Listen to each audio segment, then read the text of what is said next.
What's up, everybody? You are watching the Bar Bites podcast, the podcast for law students looking to life hack their legal careers and learn from the best and brightest in their fields to find out how they got to where they are today. I'm your host, Michael Goldfaden, co-founder of the plaintiff's personal injury firm Goldfaden Benson Law, located here in San Diego, California. My guest today is the current sitting president of Consumer Attorneys of San Diego, or CASD as I like to call them, Paula Brown. Welcome to the show, and thank you so much for being here. Thank you so much for having me. Paula, I know that a lot of our law students want to hear all about becoming president of CASD. We've actually had some past presidents on the show with Brian Finley. Yep. We had the incoming president, Sarah Havens, on the show a while back. I think we were still in COVID protocol there. We did a Zoom with her, but we haven't had a sitting president on the show. So royalty herself is here today. Yes. So I want you to talk a little bit about what it takes to become the president of essentially the plaintiff's bar here in San Diego. And then, of course, we're going to talk a little bit about your practice as well. Yeah. So my path to becoming president of CASD was probably a little different than most people.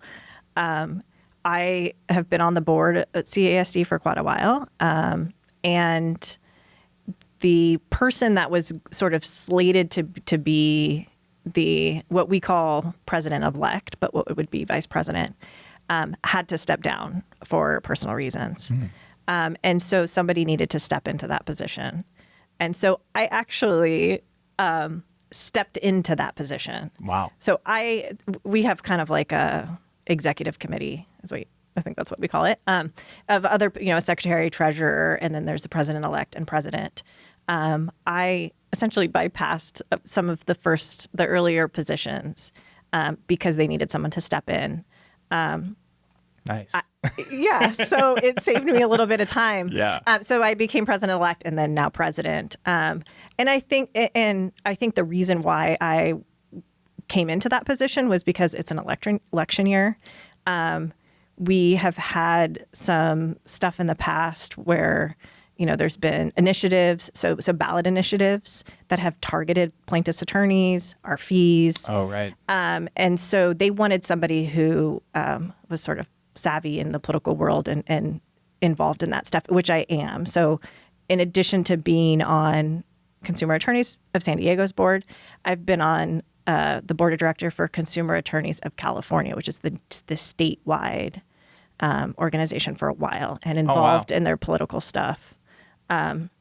So just kind of have had that connection. So I think that's kind of like why I was someone they asked to step into this position. So yeah, that's certainly a different path than I think when Brian was telling us. It was like Brian had to sweat out many years. It was he said it was either like a 7 or a 9 year thing that he went through. And I was like, man, that seems like a long journey. Yeah, which in all honesty, it has been a little bit of a challenge for me because, so in addition to just kind of stepping in, even though I was on the board of directors, I wasn't on the executive committee. So in addition to just kind of stepping into that spot, because of my practice, I'm also a little bit of sort of what I would say is an outsider within our organization because I do class actions. I'm not a personal injury attorney. The vast majority of lawyers in CASD do personal injury. We have, I would say, probably the next group would be employment lawyers. Right. So I was sort of somebody from the within, but on the outside coming in. So, I have really had to work hard at getting to know people, and a lot of people did not know who I was, and here I was coming in to lead the organization. So it was a little challenging. I was going to say, what kind of challenges does that present for you coming from that as your background, right? Doing class action work. Do you just network with a different group of people than a lot of the other board members or what? Yeah, no. I mean, so my law partner, Tim Blood, has been involved. He's actually a past president of CASD as well, has been involved in CASD for many years. And it's the same networking. It's just different. Our practices are different in that we get cases in different ways. We're on sort of more of a national networking sort of group because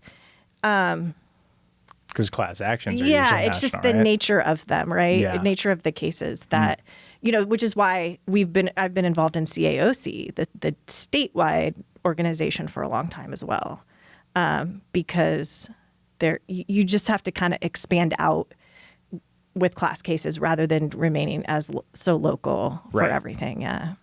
Yeah, I have obviously been a CASD member now for a number of years, and just before this was speaking with a panel of people and telling the law students a little bit about it. But can you just describe for our audience, if you will, what CASD is and what it does for our legal community here? Because every time I try to describe it, I'm like, it's the plaintiff's bar, right? And law students, I think they're presented with so many different acronyms, right? It's like AAJ and this and that. And I always try to tell them, if you are interested in civil litigation on the plaintiff side, CASD is really where it's at. It's where all of the main players are. So how do you describe what the organization does? Yeah. So, I mean, I think it's just if you want to do plaintiff's law, so, I mean, and when I say plaintiff's law, because it's personal injury, if you are going to represent consumers, right? I mean, we often don't like the term consumer attorneys of San Diego because it's just like, what does that mean? But we ultimately represent consumers.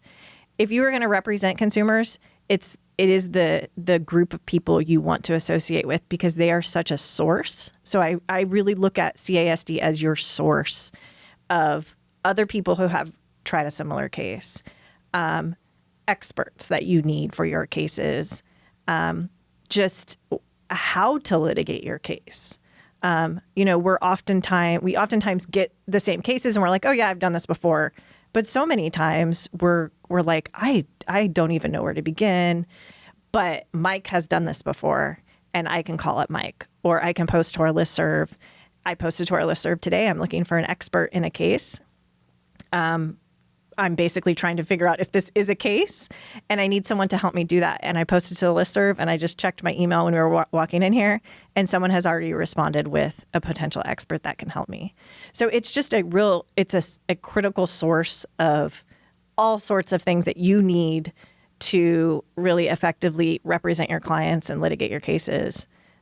If you were going to represent consumers. I love that description. And I will say that when I moved out to California, because I had practiced in New Jersey before I took the bar and moved out here, and I really didn't know too many people outside of this USD legal community. Right. And when someone told me about CASD, do you guys not like to be called CASD? Because I call you CASD. I know. I did.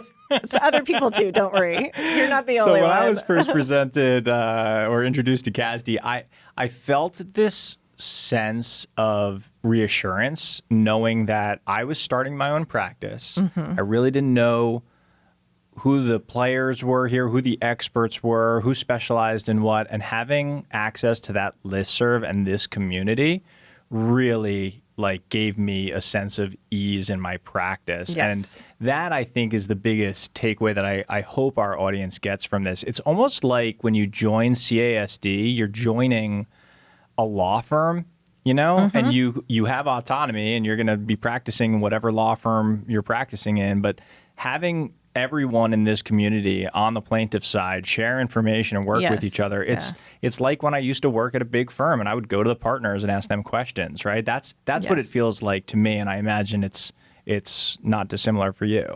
Yeah, absolutely. I mean, talking through issues on a case or and you don't have to be practicing in the same area. I get cases from all sort of different people, but for example, I have a case that Jordan, who you're friends with, brought to us. And so we're doing this case together. Jordan does not do class cases. But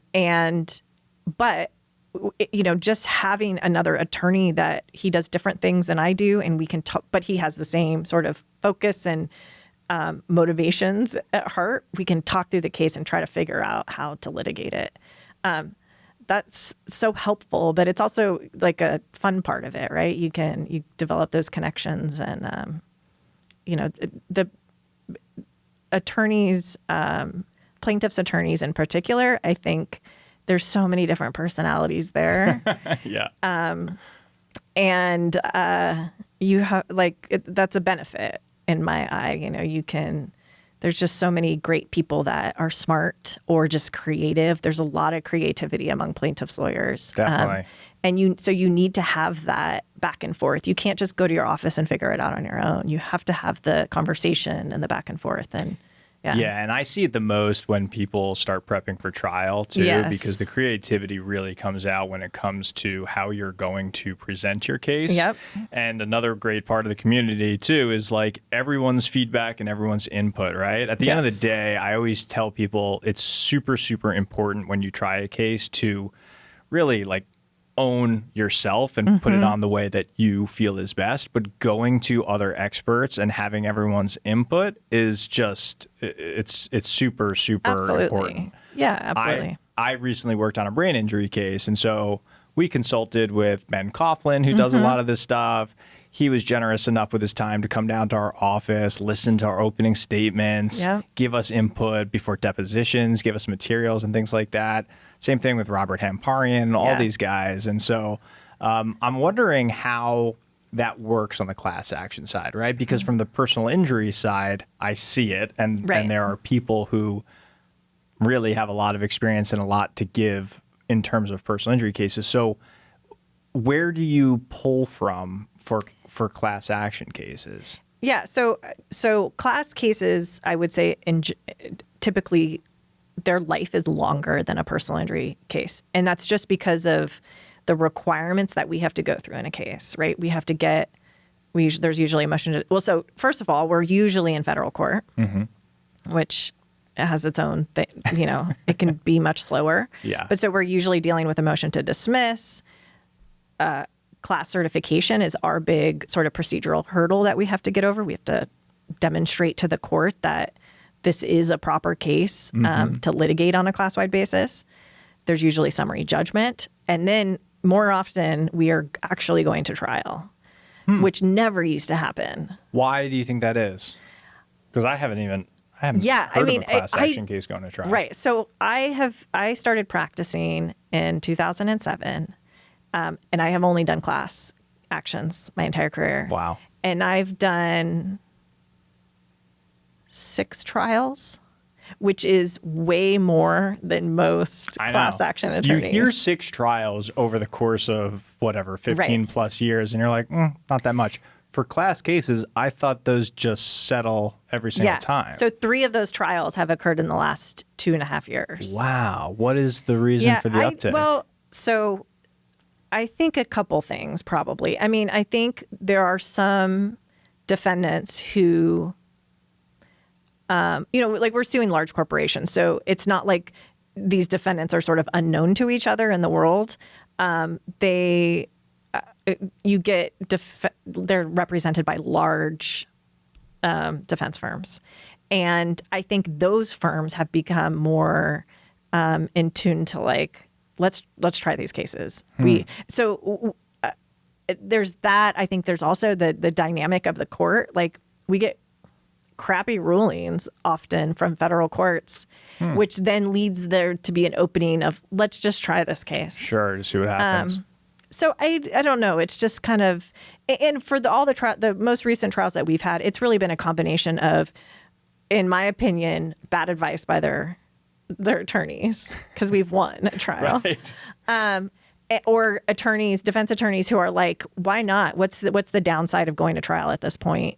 They have a certified class. We've lost summary judgment. Soaking wet the case is, $10 million, but maybe we can get them to $5 million in a jury trial. Let's do it. Right. I just think there's just like a cost benefit analysis that they probably go through, right? Yeah, but I don't know what it is. So getting back to your question though, of like, so at the different stages of the case, you're sort of pulling from different sources. You're really spending like the beginning parts of the case doing really heavy discovery and lots of writing. for our cases, it's really important that like bad law doesn't get created. So you're having to really make sure that like your other attorneys out there are on the same page as to these legal issues and that sort of thing. And we oftentimes bring in trial counsel for trial. So somebody that just does trials. It's funny. The most recent false advertising cases that we've brought to trial, we tried them with Gene Iredale, who does not do class actions. He doesn't do false advertising. He has specialized in criminal law. Yeah. He does civil rights stuff. He's an excellent trial attorney, and he's come in and tried these cases with us. How did you decide to use him? Yeah, so Tim Blood, my partner, has a great relationship with Gene, and Gene wanted to come in and do it. That's really cool. But it's awesome because you get someone who has, I think you just have a different brain. Trial attorneys have a different brain, and they look at things differently. And so seeing his assessment of a case that we've lived for 5 years or more, and how we present that to a jury, is pretty interesting. That is really interesting. And I'm thinking back to what you told me on the walk over here, where you're telling me that, I don't know too much about your practice, but it sounds like for a class action firm, you're on the smaller side and more the boutique side of things. Yep. How does that factor in to what I assume is a humongous defendant or huge defense firm that on class cases probably just wants to like grind and make you go through all the steps and jump through all the hurdles in order to get to trial? How does that affect you when it's you and your partner, or what's the landscape of your firm where it enables you guys to handle some of that stuff? Yeah, so we really take on cases that we really truly believe in and believe that are good cases. I think there's different models of class firms. There's ones that take on a lot of cases and settle them out really quickly for lower dollar amounts. And we take on cases that we really believe in, that we're willing to take all the way to the end. And so they're going to take longer. We're going to have to commit more to the costs of the case and litigating it, but we think that they're worth more in the end. And so we're going to stick it out. And I think it's just the way we've been set up from the beginning so that we can do that. So we, all of us are spending a lot of time litigating these cases. Right. But we don't have as many cases maybe as some firms who are doing sort of the numbers game. Is it just you and Tim? Do you guys have associates? Yes. So there's 4 partners. It's me, Tim, Leslie Hurst, and Tommy O'Riordan. We actually all have worked together. So I've worked with all of them my entire career. Tommy and I used to be associates under Tim and Leslie at another firm, a larger firm that's called Robbins, Geller, Redmond, and Dowd. Oh, yeah, because I worked in the same building as Frankie DiGiaco, who used to work there. Yes, he was also there. Right, exactly. Yes, we're all sort of have come, the legal community is very small. Yeah. So we all worked in this. That law firm does mostly securities litigation, which is probably what Frankie did over there. We had a small group that did consumer litigation.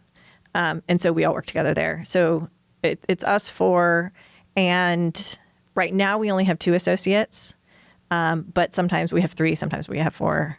And is then it all hands on deck? Like it is. Yeah. And then we don't, like the 4 of us, sometimes have like our own cases, but we all work on each other's cases. That's the way we're set up. Cool. When it comes to trial, we're usually all working on that, on it.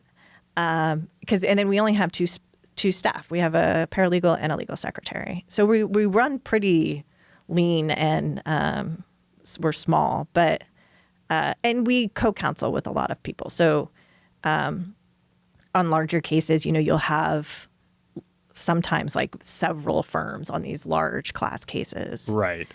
Sometimes we just have, one local person who brought us the case, and that's our co-counsel. Right. The case with Jordan, that's how it is. Yeah. So it just depends, but we're pulling all resources. And How does the division of labor work when you guys co-counsel with other people? Is it like, well, you guys have 100 attorneys, so you guys are going to take lead on discovery and we'll take lead on something else? It depends. Yeah, it depends. For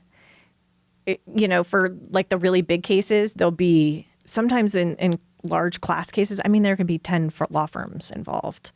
And in those cases, sometimes, people are scrapping to try to get work, right? Right. Because the way we get paid is hourly, but you don't get, it's contingency, right? So you don't get paid till the end of the case. So hourly meaning you're billing out yourself on a contingency basis. The court then has to approve it. So you need those hours in the case. Gotcha. It's not like, personal injury where you're just taking your cut 30% or whatever your contract says.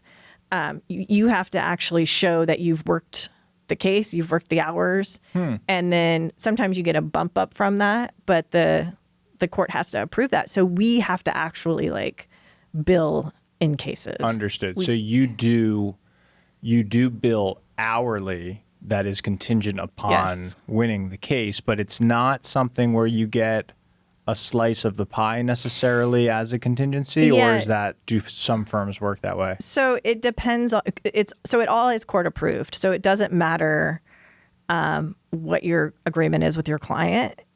That all needs to be in there, obviously, so the state bar doesn't get mad at you. But the way it works is, so typically class cases, you're getting paid about, I would say, so it's 25% of whatever the overall class relief is. Gotcha. That's typically what it is. Sometimes it can be more, sometimes it can be less. But one of the way courts figure out if that is a fair fee is by comparing what your actual hours are. They call it lodestar. Gotcha. So you have to keep track of your hours. Some courts now are requiring you actually to submit your billing, which is never a fun thing to do. But we have a billing system. We keep our daily stuff.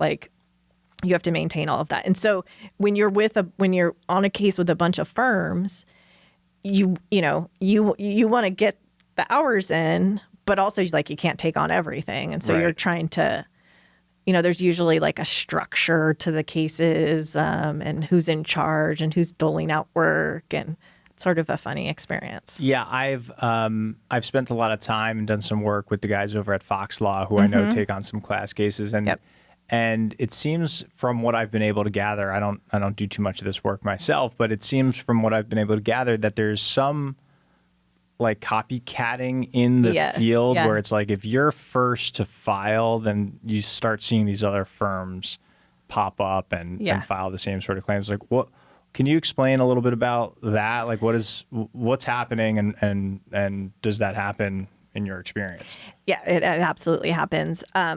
So you'll get a theory. So or a sort of a type of case. So for example, my firm has several supplement cases against glucosamine makers. We have successfully litigated some of those to trial. We've settled them. There are other, and so there's other firms that have brought other supplement cases, right? And they're like, oh, there's good money here, right? So we're just going to sue every supplement manufacturer that's out there, right? It gets like that. So they'll sort of latch onto a specific theory. Privacy cases are a big one. You get a lot of different firms filing all types of data breach. Is the idea that once you file or once you litigate successfully, take a glucosamine case, for example, against one defendant, you get a class certification and you settle that case, then it's almost like proof positive that works, and then you can just go after other defendants who do that same sort of thing. Is that the idea? Yeah. I mean, if you've done it right, you then would continue to do it correctly. The problem is not everyone does, right? They'll there's some firms out there that will just, oh, I can do this too, and then they're just fine. I think that's more of sort of the numbers game sort of firms out there that are I'm going to file 30 privacy cases, data breach cases. It's just getting them filed. Oh, look, we can do supplement cases too. Let's file them. False advertising stuff. Right. So, and when it comes to, you're suing a corporation, if I have filed a case already against that corporation, a class case, that doesn't stop somebody else from coming in and filing that same case and settling out from under me. Oh. So there's that dynamic too. Yeah. Because you can, the defendant's like, oh, well, they'll settle this for less. And that takes care of the class. And it wipes out your class because it's all it's class relief across the board. Oh, wow. So what do you do in that situation? Sometimes you try to, negotiate your way in with the defendant saying like, look, it all depends on where your case is in its life cycle as to how much leverage you have, because you could have no leverage. If your case is filed and you're just taking discovery, you don't have a certified class, you don't really have a lot of leverage other than to come in and say, hey, look, here's where you're vulnerable if you settle with them. They're going to give you a crappy settlement, but you're still open to these different things and we'll file and sue you again. Gotcha. So you try to negotiate your way in, but it can happen and you have nothing. You can't do anything about it. Yeah. Interesting. Yes. I hear about class action cases all the time. I told you we haven't really had someone who totally specializes in class actions and practices class cases exclusively on the podcast yet. But, sometimes I'll open my email and be like, hey, you're a member of this class. How does a person determine when they have a class action case? What are the, prerequisites for a case? I understand that you need class certification and that there are certain prerequisites to getting certified.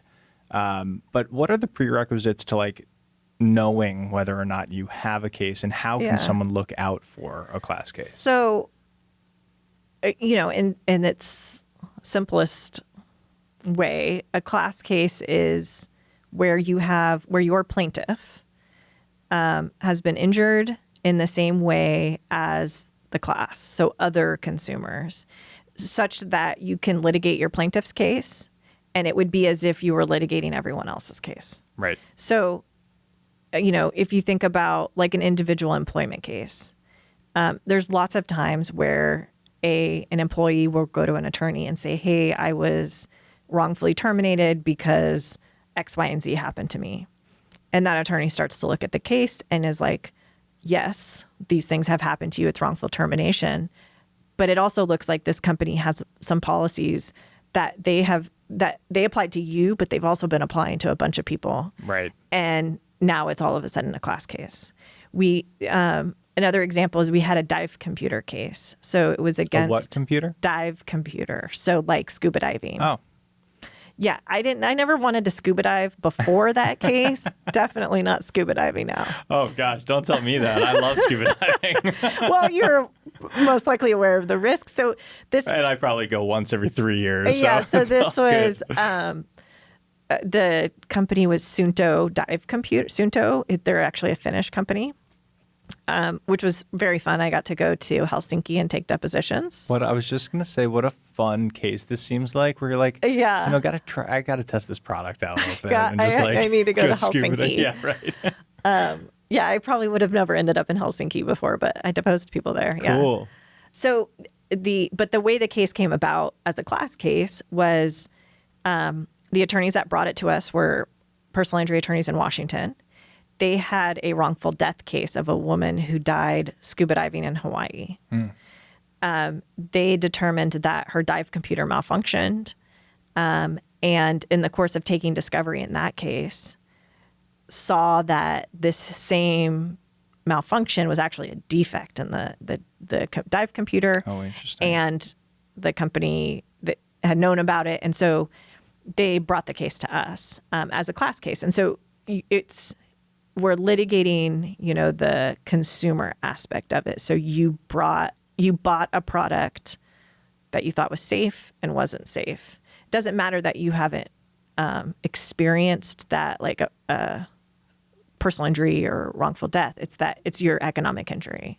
Gotcha. And so we brought the class case, the consumer aspect of it, of everyone who had bought these dive computers that were out there seeking not just the monetary relief, but injunctive relief to make sure they actually notified people and gave people an opportunity to fix their product. And you're not precluded in any way from bringing that forward because the previous law firm had sued that company for the wrongful death portion of it? No, I mean, things can get complicated when you're not ever precluded from bringing the claim. It's just, as an attorney, when you're getting discovery in a case, there can be like protective orders in place sometimes that prevent you from sharing that information, right? I mean, now all of a sudden you've gotten all this information in your PI case. It's a class case, but all of that information is governed by a protective order, right? A confidentiality order. That can make things complicated. In this case, they didn't have that issue. And there's usually some amount of information that you can then go to class attorneys and say, hey, this little bit of information is what I can share with you. Is there enough there? And then, of course, you file the class case, and then you can then get all of the discovery that you need. You don't necessarily need the stuff. But nothing about a wrongful death or personal injury claim would prevent you from filing a class case. In fact, usually almost always our class cases, like when we do a settlement or anything like that, we're explicitly saying that personal injury claims are not incled in that. Gotcha. Because and they probably arise out of a lot of personal injury claims, we do a lot right? of car cases, for example, car defect cases, where it's a dangerous defect in the car, but we're not suing for, personal injuries or wrongful deaths caused by it. So that's sort of excluded from our class. You had mentioned glucosamine as Yes. some of the cases that you have worked on in the past and that you might still be working on. Can you just tell our audience a little bit about what your work has been with the glucosamine cases? I know you sent me over a link to a documentary that I was just telling you before was so well done and is awesome. So if you want to give a little plug to the documentary as well, feel free to do that. But talk to us a little bit about the glucosamine cases. Yeah, so glucosamine is a dietary health supplement. For those that don't know, it's targeted at joints, so joint health. But really the way it's marketed is to people that have arthritis. Now, not everyone that takes it would say, oh yeah, I have arthritis. But the way it's marketed, it's joint pain, joint stiffness. If you have joint pain and joint stiffness, you have the beginning signs of arthritis.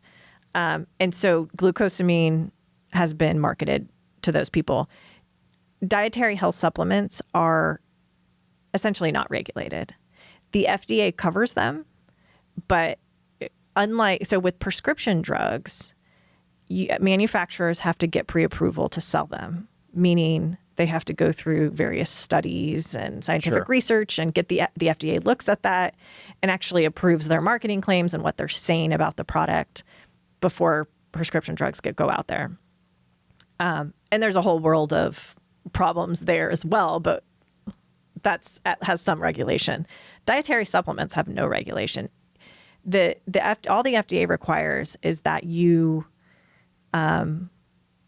what they call substantiation, so that and it's all honor system. The company says, "Yep, I have proof of my claim, my marketing claim," and within 30 days they submit that. 30 days of starting to sell it, they submit that to the FDA.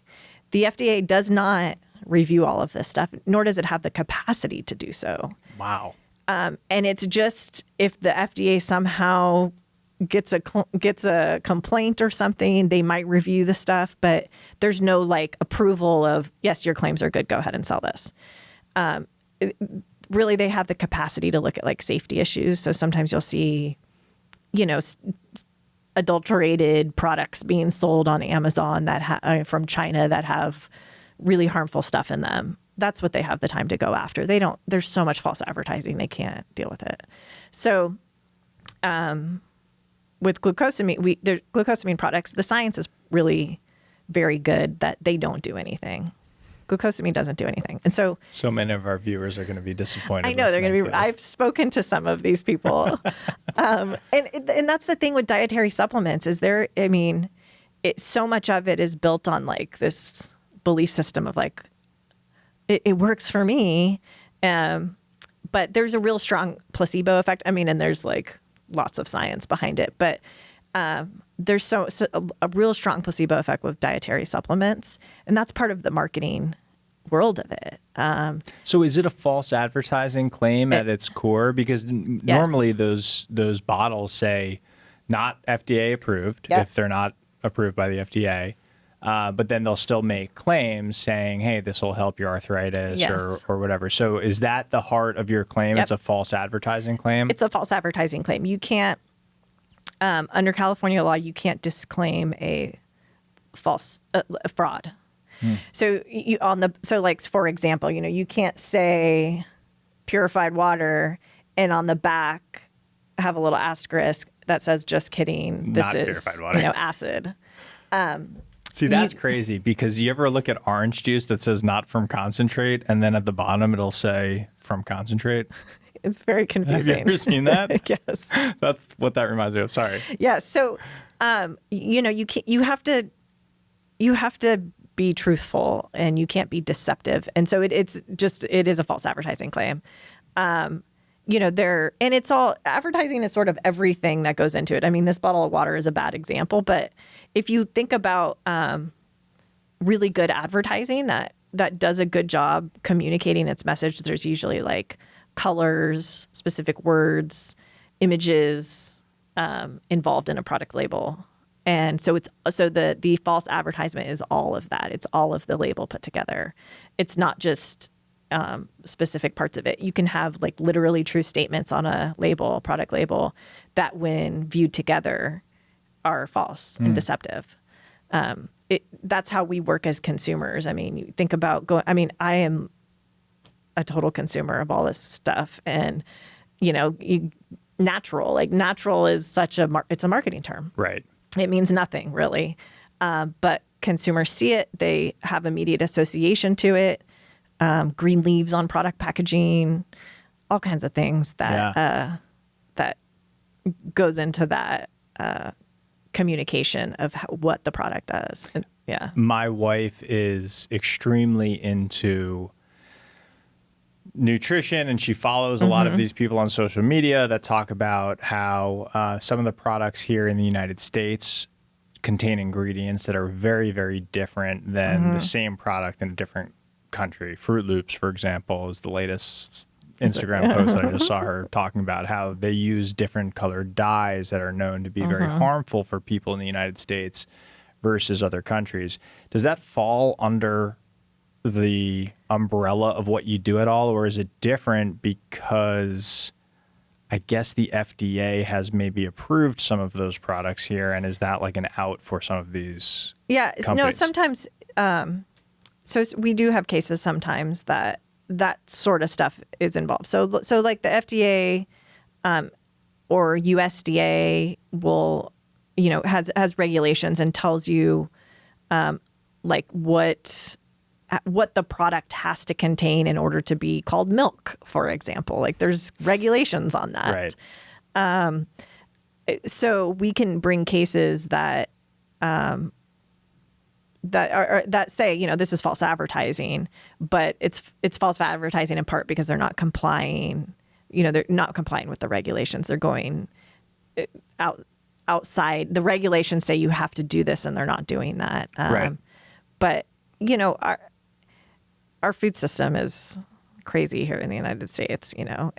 And both sides of it. It's like the food system, dietary health supplements. It's really is just like wild, wild west across the board. So you get, like our food has all kinds of crap in it. And then you get people on the other side, saying, oh, you have all these dietary health supplements that are going to help you cure everything that also don't do anything. So it's like, it's both sides of it. Yeah. So what does glucosamine actually do? And what were you guys able to prove in order to prevail in some of these cases? So glucosamine does not. So oral glucosamine, which is what they're selling. So taken by pill or in liquid form. Sometimes you're drinking it. Isn't it like glucosamine and chondroitin? Glucosamine and chondroitin. Like yes, you got the advertisement. I have been falsely advertised too, for sure. So glucosamine and chondroitin, in the amounts and in the form that a consumer is buying and taking, does not get to the joint to, rebuild cartilage or lubricate or relieve pain. You would need to take a lot more, you're saying? Well, the science behind it, the amount that you would need to. So our position is really, if you look at the science, it doesn't do anything across the board. There is some science that might show benefits. That those studies are all done by industry. This is like the other thing that you get, right? You're like, oh, I have 5 scientific studies. They're well conducted. Someone spent a lot of money on them to show that glucosamine works. And then you look at them and they're all done by manufacturers of glucosamine. Right. People who have Kellogg's study that Fruit Loops are safe or something like that. It's like the cigarette stuff back in the day, right? Yeah. Like cigarettes don't cause cancer. They're great for you. And then all the science that you look at that's positive for cigarettes is crazy. It's all been conducted by the cigarette manufacturers. Right. Same kind of thing. So, our position is it doesn't do anything. On some of the studies that show a positive result and the amount that you would have to take, it would cause diabetes. It's just, and nobody is taking, if like the glucosamine is being sold in bottles like this, you'd have to drink like 50 bottles of it a day, So, to show anything consistent with what they're saying, which in the end we don't think is true anyway. But so the science on glucosamine is pretty clear. I mean, if you want to buy it, it's being sold. Placebo effect works too. So I joke, Costco, right? If you shop at Costco, the section that's closest to checkout that has like all the supplements, and I tell my husband it's the fraud section. Because it's just, so many of the products sold over there, you're just like, oh. Yeah. Wow. I saw an article recently that that company, I think it was Olipop or one of the other ones. Have you ever heard of Yes. that does a lot of like the probiotic sodas that are supposed to improve your gut health. Yeah. They recently got hit with a lawsuit saying in order to improve gut health or do whatever it says it does on the label, you would need to drink like 120 of these a day or something like that. Yeah. And that's the problem with, marketing claims is, as a consumer, they're banking on the fact that like, consumers are believing what the product label says. I still believe it. And I know that they're people are falsely advertising out there, but, they run the line of not fully explaining things and it's ultimately deceptive. That for us to bring a claim, it doesn't have to be false. Deceptive is just as good. We don't have to show intent to falsely advertise. So oftentimes, and that's what oftentimes happens with corporations, right? They're trying to make money. And so they might believe in their product, but they are not doing what is required to make sure that their product actually does what it's marketed to do. Right. And so, or they're, we sue a lot of insurance companies. Insurance companies are, I'm sure the worst. Like on many levels. Glad you said it because the audience has heard it from me enough by this episode. But it's not that they're. Well, maybe they are intending to steal money from people, but most insurance companies aside, most of these companies aren't evil. But their business practices are just so crappy. They're set up to insurance companies, they know they need to process claims, right? Consistent with the insurance contract. But their policies and the way that they process those claims are just crappy. And so they don't do it correctly. They aren't paying out what they should to their customers, but they don't care. What's their incentive to change it? You know, the person that complains, like, go get insurance somewhere else, Yeah. And something I tell my clients all the time is they're a business at the end of the day, right? Yeah. It's like they wouldn't be this multi-billion-dollar company if they didn't make money off of not paying on claims, right? And so they're at their core, that's what their foundation is to take money, and once they have it, they probably don't want to give it back. Right. I was just thinking as you were walking through some of this stuff, I was thinking two things. The one thing I was thinking was, man, that would suck if you started a company and you're killing it, right? You're making like Olipop, or Right. I hope I have the name right, because I know that there's two that sound very similar. Right. It's like Olipop and something else.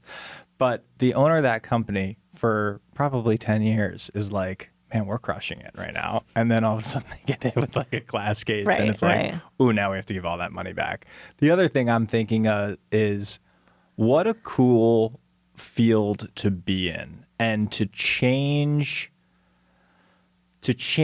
the way that businesses practice and the way that consumers consume goods in the blink of an eye from the consumer standpoint. Right. I know that you work on these cases for years. Right. But what a really unique and cool field to be in, to be able to make such a difference like that. I mean, do you feel that, like, when you are successful in these cases? Yes. It's so, not every company is bad. And, there have been plenty of companies that we sue that are like, that step up right away and are like, yeah, let's resolve this. They're just mostly in Europe.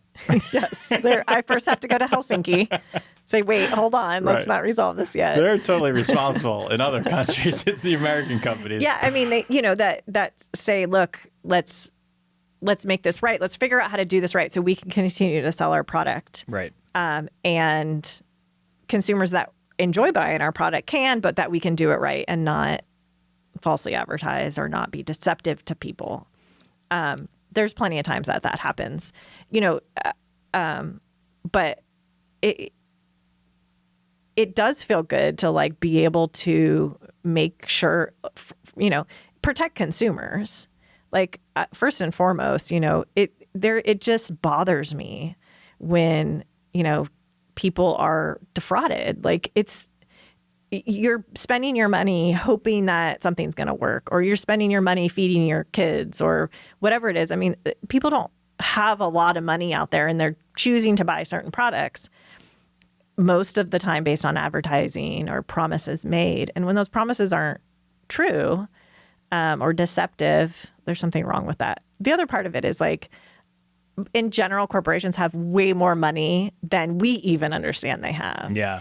And they are represented by the best attorneys out there who aren't always the nicest people. And it feels so good when you win against them. I bet. Yeah, right. It's so good. And just like, holding people accountable that really don't have any incentive to do it on their own. And to finally like get a court or a jury, somebody to do enough that then holds them accountable. Gosh, Feels good. I can't wait to play this episode for my wife, who has stopped watching my podcast a long time ago. But this is literally like this is her topic. This is like what she enjoys doing. Where do you attribute your desire to help the consumer on that type of basis to like, where does that come from? Have you always been that way in your family? Is that something that I've always been that way? Yeah, and my family is very much that way. I mean, so I wanted to go to law school. I wanted to do like public interest law. I wanted to help, like, just fundamentally help people, and help just like people that were just sort of like the vulnerable people in our society, and when I was in law school, I actually started working as an intern at Robbins Geller, doing classwork. I didn't even know what a class action was. I had never taken a class on class actions, nothing. And it just was so interesting to me and challenging.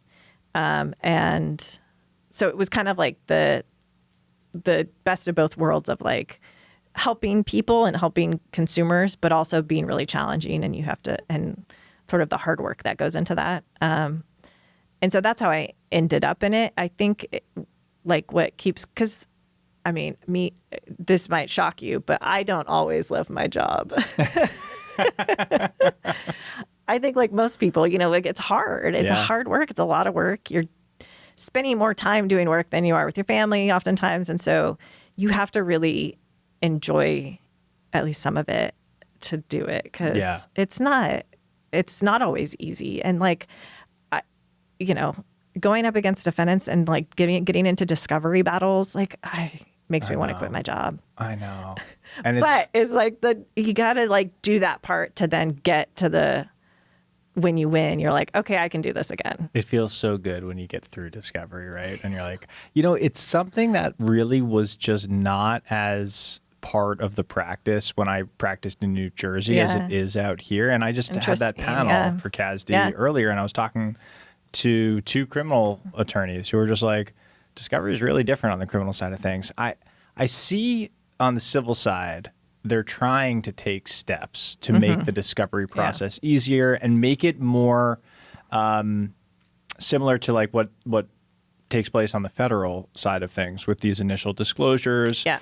But it really hasn't caught up yet, right? Because I'm finding you still get hit with discovery, and then you call defense attorneys and you're like, hey, can we do initial disclosures? And they're like, we already sent out discovery. So like, you're just going to have to do the work, And so I hope that California's kind of taking those steps to get through that. But I can imagine when you get through it, it feels pretty good on the class side of things, right? Yeah. I mean, we have cases where the amount of documents we get is like in the millions of stuff that we're reviewing. Yeah. I mean, it's a lot of stuff. And then how do you you're still ultimately having to like develop a story and tell that story. And sometimes, what you think is a false advertising case in this way, then you start to go down a different path of what the story is. Right.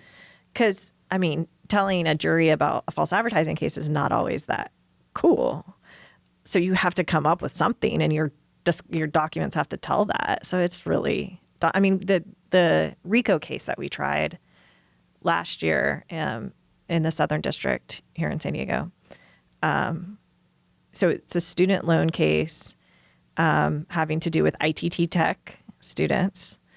But ITT Tech was really like the super bad actor in that case. The case was basically ITT Tech was a for-profit school. They wanted to capitalize on federal student loans, which most for-profit schools, that's how they live. That's how they survive, is off federal student loans because the government pays them money. Right. So they needed to make sure that they maximized their federal student loans that they got from students. And so tuition was really expensive. And in that world, you had to have a certain percentage. Students couldn't, in order to get the federal student loans, you had to keep your private student loans to a certain minimum. And so they basically developed this scheme. In a pyramid-like fashion. They developed, exactly. It was sort of like this. They developed this scheme. It was a scheme where they could get around this rule in order to get students still coming in and getting federal student loans and getting that money from the federal government. And so then students had these private student loans. ITT Tech was not providing a good education. Not surprisingly, they couldn't get jobs. They defaulted on their student loans, all this stuff. In the end, that was one of the schools where the federal government actually forgave their federal loans. Oh, wow. Some of the private student loans were still out there. I'm trying to remember if any of those they were not. So the private student loans is what our case had to do with. And it was ITT Tech was out of it. The bank now was out of it. Now we were going after the loan servicer. So that was the RICO case. And I still couldn't sit here and tell you what a civil RICO claim is. Because it's just like got a criminal element to it. If you right? see the jury instruction for it, it's like crazy. Yeah. But you got to explain that to a jury. That civil side to it, because you only hear about it really in criminal cases. Right. Yeah. So you got to like tell the story to the jury and explain all this stuff. I mean, it could get really complicated. Wow. And so, discovery though helps you like kind of develop that. And like I was saying earlier about bringing in Gene Iredale on that, like when you bring in some sort of like fresh blood, I'm sure you have experienced this too in your cases, like someone fresh to come in and look at it and be like, wait, you're looking at it all wrong. Yeah. Like this is actually the story. Totally.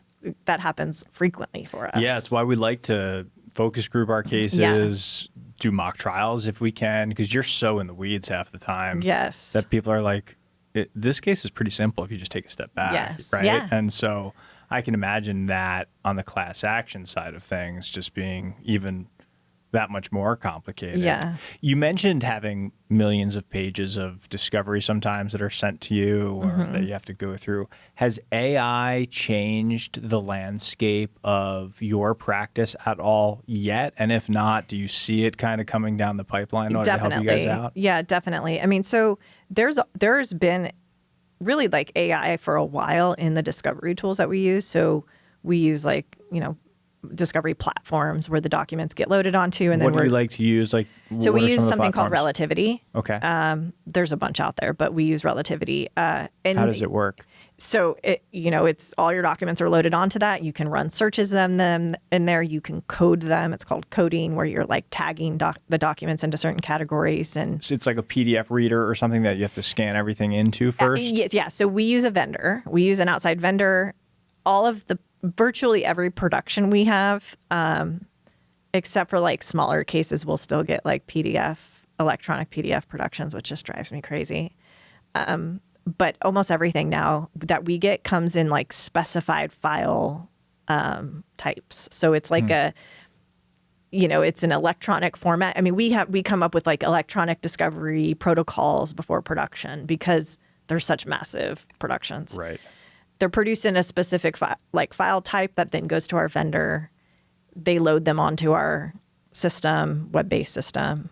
And then you can quickly search documents, code them. So you're tagging them into different categories. So like if we know we're going to be doing depositions, we can tag them based on witnesses. Oh, nice. It makes it manageable in that way. But ultimately you need someone to look at them all, because frequently there could be a great document that you don't know is great until you've actually looked through it. Yeah. But AI, I mean, Relativity and those other systems have been using AI for a long time because they, just in that search process, you can build in like things that you're looking for, or it will kind of build out like timelines for you of when you're seeing like particular custodians of documents, like their email productions have increased at different times. Oh, cool. And yeah, you can get all sorts of like analytical information from it. That seems really cool. I bet you those companies too, the smart ones, probably benefited greatly if they steered into this AI skid that like ChatGPT and everything started coming out, because a lot of people see it as a challenge to their line of work or profession. I feel like the smart people are the ones who are just steering in and be like, okay, this thing's going to be here for a while. Like, how can we utilize this in the best possible way? I think you have to figure out how to use it. I mean, I have not done it really. One of my partners, Tommy, is like all about like ChatGPT, and he's, which is great because like we ask ChatGPT a lot of things, just to, everything from like just getting initial sort of thoughts on things to, cases. Like we get all kinds of cases. I am not the smartest person in the room. So it's like you're all of a sudden having to become an expert in this one thing. You're like, I don't know. Like, ChatGPT's here. Let's ask it. Like, I just want to go to the Padre game. Can we just, but at getting sort of an initial like run through of things, it's so helpful to me. Yeah, we have clerks and legal interns that come through our office every so often, and for the last year and a half or so, I have told them we have someone from the USD paralegal school in with us right now, and on her first day, I'm like, look, I don't know if they're teaching this at the paralegal school or not, but utilize ChatGPT as if it's your own personal assistant, right? Because you're going to have a ton of questions. Like this person in particular has been with us. She's been in the paralegal program for a couple of weeks now, right? And I'm like, you're going to have a ton of questions. First thing you want to do is pretend like you have this assistant sitting next to you that knows the answer to all of your questions, Right. right? They're better than I am going to be. They're better than any assistant that I could possibly hire for you. You just have to ask the question the right way. And so the more that I try to start thinking about that sort of stuff, the more I get people to utilize ChatGPT. Yeah. But even in just what you're talking about, it reminds me of what we get for medical records a lot of the time, Right, yeah. for PI cases. And you have a wrongful death case, or probably even more so in a case where your clients are just catastrophically injured for a very long period of time. We get thousands and thousands of pages of medical records that I have hired companies to go out and sift through and organize and create chronologies and stuff. And so what I'm starting to see now is is AI and its ability to digest more and more information and kind of spit it out to you in a way that we've used these other companies in the past for. Right. We can kind of now utilize ChatGPT for. Yeah. Yeah. I mean, something that we have to be careful about is like in the productions we get, I don't want defense counsel using AI to generate those documents or solely, and so I think that is sort of a complicating thing because it's cheaper for them to do it. Like we develop, like, we'll have endless meet and confers on like the search words that are being used to search your emails going back to 2000. Oh my gosh. And do these search words, are they too broad? How many hits? Oh, it's just like maddening, but it's super important because that's how they pull the documents and ultimately dictates what then comes to us, but they then do some sort of review process. And I think that, they're using AI in that review process, which, could be really good, but also could like unnecessarily be taking stuff out that we want. So it's like that whole process we have to, is like endless meet and confers. And we have to be so careful about, really like drill down on like what's being used and how it's being used. And it's so interesting. The more that you're telling me about class action work, the more I'm starting to just see just how specialized it is. Yeah. And so when you were at Robbins Geller and then decided to take the leap and start your firm or join the guys that were leaving and ultimately start your own thing? So they left in 2010, and I left, I think that's the right timing. And then I came over a year later. Okay. Yeah.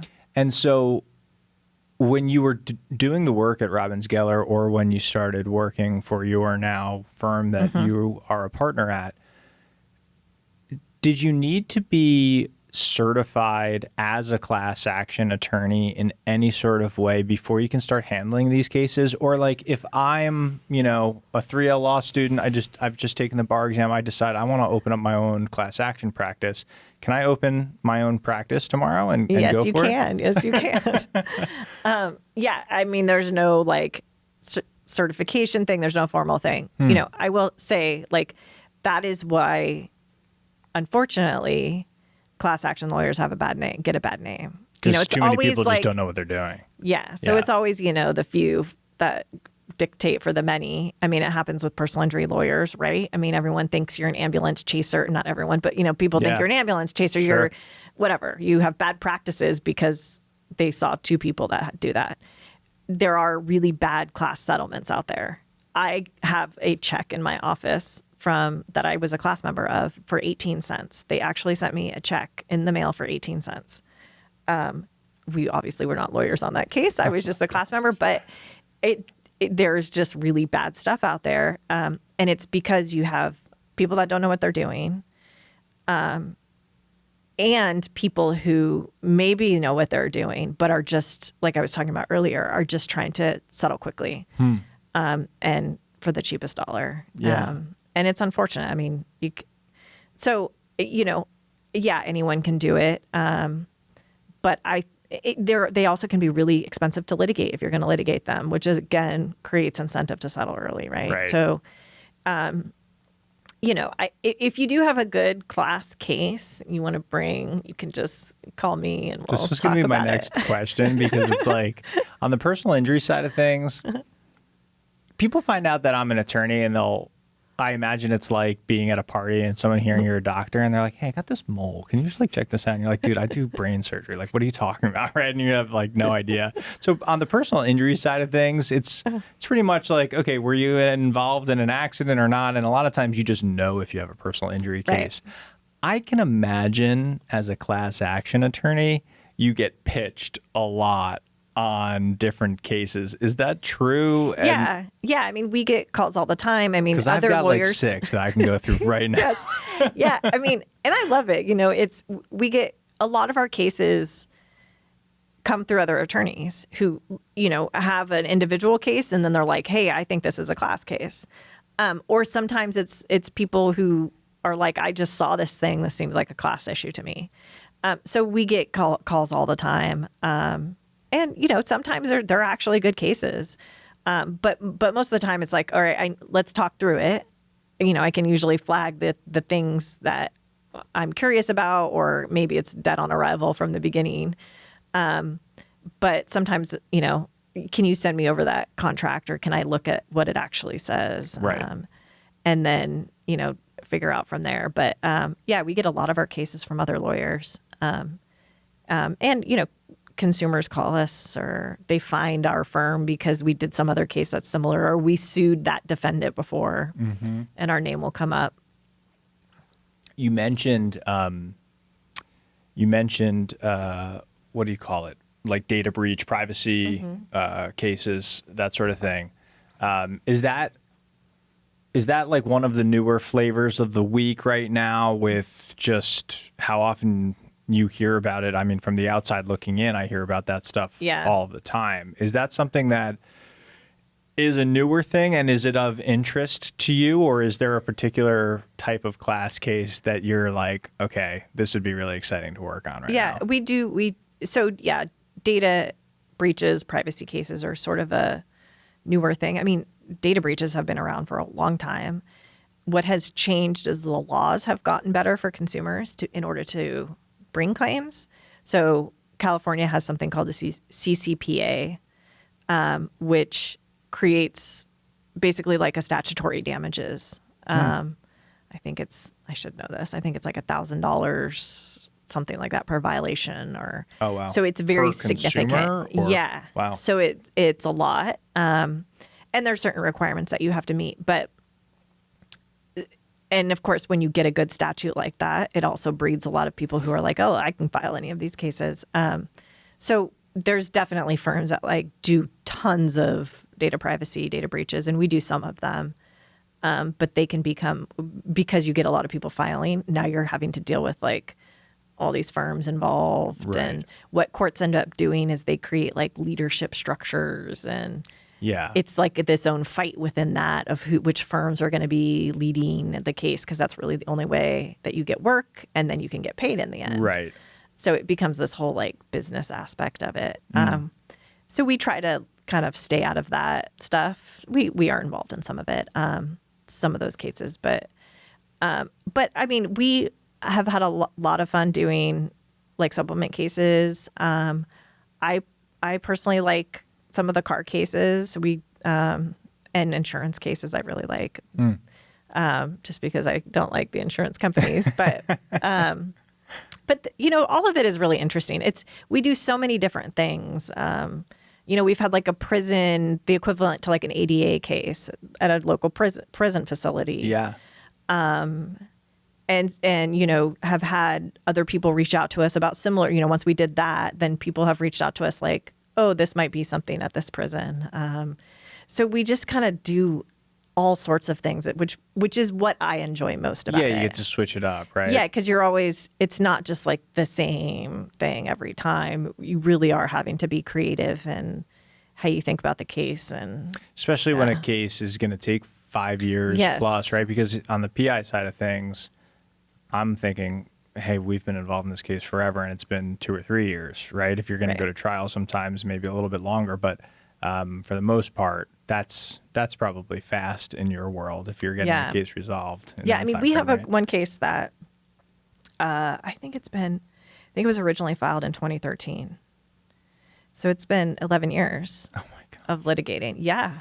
my God. And it's maddening sometimes. You're just like, this is another holiday season and I'm still litigating this case. Oh my gosh. But yeah, it's.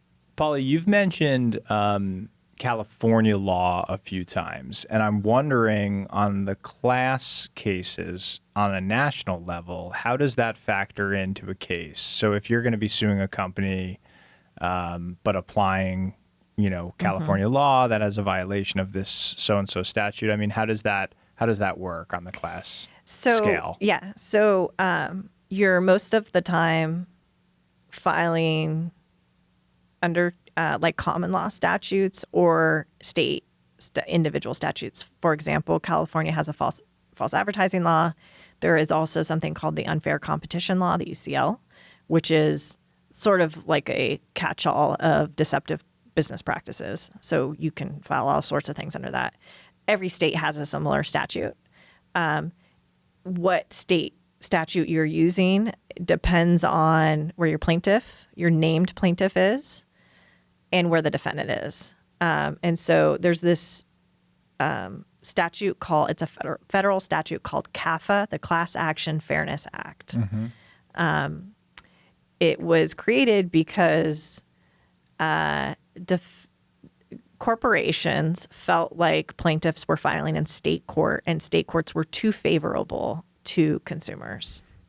So they created this law that forces you into federal court if you sort of meet these requirements. And it's basically the aggregate amount of your case is $5 million or more, which is most large class actions.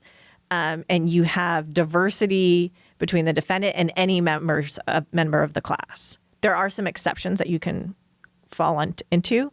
But so, yeah, if you have a nationwide class. That'd be pretty easy. Yes. Right? Where you can avoid CAFA is if you have a defendant in your state and you just have state, like say you have California class and a California defendant, you can stay in state court most of the time. So it's essentially just diversity jurisdiction, but on the class scale, right? So instead of the 75,000, it's 5 million, and then defendant out of state. Right. Yeah. Yeah. So you're in federal court a lot because of CAFA, and so you're still looking at, what laws can I apply to this defendant, and so it's either the state laws or we have this thing called choice of law, which is like a whole nother animal where you're having to like go through this analysis depending on what state you're in, of what state laws can apply to that defendant. But it's, state statutes, state common law. And then occasionally we have actual federal law, like Fair Credit Reporting Act, FCRA, has a bunch of consumer protections in it. If you have a case where FCRA applies, that is a nationwide claim. Right. So are you ever applying laws of another state on the federal scale where you're the attorney and you're like, man, we're applying law from Oregon or something like that? Yeah. I mean, you have to learn an entire new area of the law. Absolutely. So we have cases where we'll have, say, 5 class reps from different states, and each of them is asserting the state laws from their state.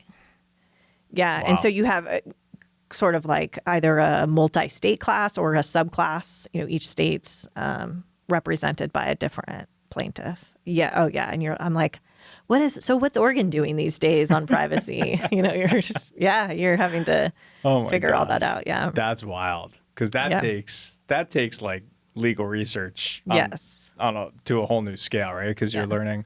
I had to learn laws of 3 different states because I've taken the bar like a complete psycho in New York and New Jersey before moving to California.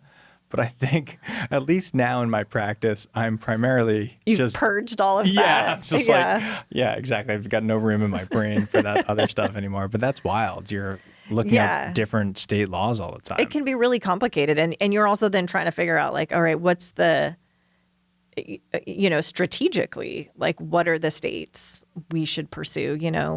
Oregon doesn't have that many people. So if I'm bringing a false advertising case, like how many people bought the product there? As opposed to if I can just bring California and New York, or New York has their consumer protection law has statutory penalties. Oh, it's a great law. I mean, I might just bring a New York case. Let me know. Let me know if you need some help filing. Yeah. So like, there's all that sort of strategic stuff involved too. Or like, courts go through phases of like, maybe at one point, this particular court had really great judges that were good, but maybe that has changed and you want to be in a different state because you're going to get a better judge there. Right. I mean, yeah, judge shopping. It's really just being strategic and where you're going to file your case. Gosh, that is super, super interesting. Yeah. Paula, what advice would you have for a law student watching the show who wants to get into class action law? Where do they get started? So, I mean, if there's a class on class actions, take it because it's interesting. Excuse me. You can at least like learn a little bit more about like what that actually means. I took a class action class in law school. You can tell it's... Yeah, you were like, okay, this is not my thing. And I didn't take a class, It's like, but, I think just like, I don't know. I mean, excuse me. When I was a student, like I interned at as many places as I could. Like I did like a fair housing place. And then sort of ended up at this law firm that I had no idea what I was doing. I think as a student, you just have to like try different things. Totally. And you might think that you want to do class actions, but like go work for somewhere. I mean, that would be my advice. Like try to go work at a place that does them because it's very different. Like what I do day to day is probably very different than what you do day to day. And until you're like in the weeds of it, it might not be how you want to live your life. So that would be my advice. Like try to go work, intern, whatever you can do to see if it's like what you would actually, how you actually want to live your life. We just did this exercise in the panel that I was moderating, and I had the students in the audience raise their hands just in terms of like, who wants to get into criminal law or civil law, or who wants to work at a big firm with 100 attorneys versus this smaller boutique firm. And the exercise was designed to tell the students like, okay, great. If you had your hand raised for criminal law, like go talk to one of these panelists up here who does civil litigation to really just find out more about it, because maybe there's something there that you're not thinking of. Yep. And so I love having guests on this podcast. I say it's for the students. It's for me half the time because I love learning about different areas of the law and like my idea of class action litigation and just what those cases look like after talking to someone who's an expert in that field. I walk away from that conversation with a totally different perspective. And so I think it's really, really cool having people from different areas on and telling law students to just get outside your comfort zone for a little bit and go do that. I did like the U.S. Attorney's Office, just like anything I could to figure out what you're spending your time doing as a lawyer can be very different depending on what you're practicing. And I do a lot of writing. I spend a lot of time by myself writing. Like not everyone wants to do that. You just lost half of our audience they're right like, there. Oh yeah, not my bag. Paula, what are you excited about next, either in your practice or your personal life? Like what's on the horizon for you that you're pumped about? I sort of, something that has happened in our practice with COVID is like,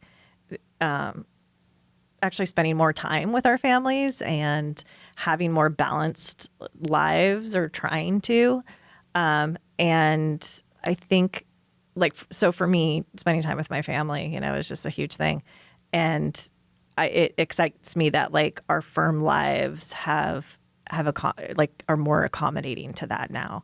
I mean, when I was a young lawyer, I worked so freaking hard all the time, and that was the expectation. I mean, and I think people are starting to have a different view of what is expected of you in this world of being like a litigator. Right. And to me, that's so important. Like I've just seen so many people really struggle as they've, I'm 42. I've been doing this a while. I feel like my age group of people is kind of realizing like, I don't really want to be doing this forever. And these are the plateau years for us. Yeah. Right? And so it's this like, I feel like right now is like kind of a evolving time. And, but like I have like a wonderful law firm of people who, have all evolved too. And so I think just like the evolving world of like our practices and accommodating like who we are as people, that change has really been so important. And I'm so grateful for that. I couldn't agree more. Yeah. I think that the best thing to come out of 2020 is exactly that for our world, right? Yeah. In the legal world, to like be able to make Zoom court appearances now. Oh my God. And, I have always been the type of person that has said, I can't work a 9-to-5 job because I can't sit behind a computer screen for that long and do that. So I've always loved having this hybrid type of mentality. And it was like one of the big reasons that I wanted to start my own firm was because I wanted to have the ability to do that. And so what I've loved that's come out of COVID and 2020 is that's the message that I have with my team as well, right? It takes about 6 months, I'd say, before you like really earn my trust and show me that like you're a hard worker, you're going to get your stuff done. But then once you do that, I don't care where you work from, right? I just want you to be happy. We're going to have a much better vibe going here for everyone, and we're all going to do better work for the client, right? If we're happy. Yeah, and just being we're ultimately like all people leading, going through all kinds of crap in life, and having more of like a realness to that in our profession. I think it's just important, and that is happening. We see each other as people and rather not just lawyers. That is so important in what we do and like who we represent. That's what we always talk about. But I think for years it was like this ego and that sort of thing. And I think that's changing and evolving. And I hope so. Better. And I talk with my business partner, Matt Benson, about this a lot, where we're like in these marketing meetings, we're like, how should we market ourselves? And the thing we always come back to is like, if it doesn't feel natural, like we're not doing it. Yes. I think the person that I had on this podcast that exemplifies it the best is Carrie Nahama, who is just Carrie is great. I always introduce her to anyone as just being like unequivocally herself all the time. And she'll roll her eyes when you say that, right? Because she's like, oh, just like be yourself. Like, what does that mean really? But like, she's the person who is just herself all the time. And she has a very, very good social media presence where I've just seen her just sort of like recording her day and doing what she does. And I'm like, man, this is just such a great way of practicing, because there's probably so many people who want her as their attorney because she's just real. Right. Yeah. I just told her the other day, I was like, we need to start a YouTube channel, Networking with Carrie, because I love it. Like, you are so good at it. But like, she's at every event that I've ever been at. She can like verbalize good tips to people of how to do it. Definitely. And she's just, she's great. And it's really the opposite of that other type of attorney that you're describing, where it's someone who's putting on this front and acting a certain way, and they want you to view them as a certain way, but behind the scenes they're not going to be like that. Like someone we're lawyers, right? I mean, non-lawyers view us as something special anyway, which is crazy to most of us, right? But they just do. That's how people view lawyers. So we already have that going for us. If you can like being a normal human and relating to people, being empathetic to people, like makes you a better person, but also just like helps your practice and helps you through life. I mean, we all go through really hard shit, and you need like the support. Going back to like CASD, why CASD is so great in that way. I mean, it's creating a supportive community around each other. And I think that's like for new lawyers, people getting out, you have to have that. I don't think I think you get out of law school thinking, oh, I should know it all. I should know how to do this on my own. it's impossible. You need people around you. And so, Definitely. to support you through it. Yeah. Definitely. I think one of the reasons that I love doing this podcast is that like when you can talk to someone in this long form type of conversation, you just get a different vibe and you get to know someone, and hopefully our audience gets to know you in a different way than even like the panel that we just had where it's 4 people and we've got an hour and everyone maybe gets 10 minutes, and it's like, this is the type of conversation that you can have where really you can show someone who you are. And that's really what I'm hoping our audience gets from this. I thought when I asked you what you're excited about, you were going to say something Padres related because you mentioned. Well, I mean, I was at the Padre game last night. They better win tonight. I was there too. Yeah, it was so fun. I know, and I promise I'm going to get you out here to see the start of the game tonight as well. But man, they looked good last night. I mean, Tatis, like. That was cool. Yeah. Where were you guys sitting? We were in section 119. So. First baseline, right? So first baseline, like kind of going towards right field by Tatis. Yeah. Oh, cool. Yeah. Because I was 116. I think they do the even and the odds, right? Yeah. So, I mean, just the energy.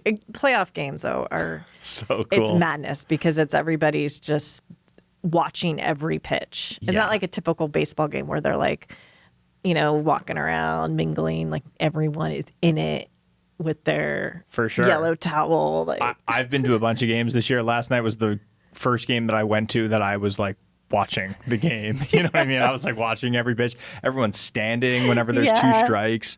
I think one of the coolest sporting events I ever been to was when they beat the Dodgers 2 years ago in the NLDS. I was not there yet. Oh my gosh. I can only imagine. It was so cool, and I'm so hoping they get through the Braves to play LA again because that would be so much fun. Yes, any opportunity to beat the Dodgers. 100%. That's going to be great. Yeah. Paula, tell us, are there any books that you would recommend for our audience, or TV shows, movies? What's your medium that you like to go to?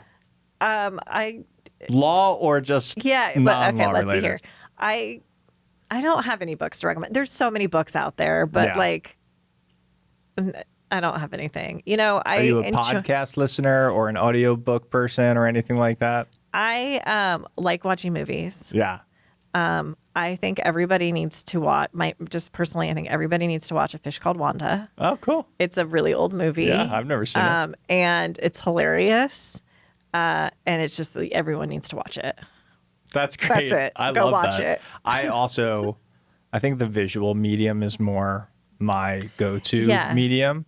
Like I have to really get into a book. I like to read, but like if a book doesn't captivate me right away, it's tough to stick it out. I like to read, but I feel like I do read books still. But we do it all the time at work. Yes, right? that's the problem. It's like my girlfriends will be like, "Oh, let's start another book club," and we'll do it. And then I'm like, can I just come to the book club? It feels like work after a while. I'll listen to the audiobook on my way to the book club. Are we still good? My wife was in this book club and was reading this book. It was a really great book because I read it after her. It was called Many Lives, Many Masters. I don't know if you had heard. It was like one of these bestsellers, but she likes to listen to audiobooks and didn't realize she had it on shuffle. And she's like, man, this is so weird. It like keeps going. It's like she realized it halfway through. I was like, that epitomizes you in a nutshell. If I could tell one story. That's hilarious. Paula, where can people find you if they want to get in touch with you? What's the best way for all of the students listening who are going to call you about class action ideas and pitch you cases after this podcast? So I am sort of old-fashioned in the sense where I don't have public social media. I do have an Instagram page, but it is private. So only those people that I want to communicate with. It honestly sounds amazing. Pretty sure there's people like in the queue of wanting to follow me that I haven't yet done anything with. Because I Can you give people your law firm info? So my law firm is Bloodhurst and O'Riordan. BHOlaw.com is our website. And you can email me, actually. That is fine with me. Yeah. So it's P as in Paula Brown at bholaw.com. And I'm happy to talk to anybody about class action work or, students that are curious about it or anything. if you got a case, feel free to email me too. Awesome. Well, that's awesome. I think that's a good spot to end it on so that we can both get home and watch the Padres game after this. So I'm going to officially sign off. You've been watching the Bar Bites podcast with our guest today, Paula Brown. I am your host, Michael Goldfaden, founder of the plaintiff's personal injury firm, Goldfaden Benson, here in San Diego, California. Thanks so much for tuning in, and we'll see you guys next time.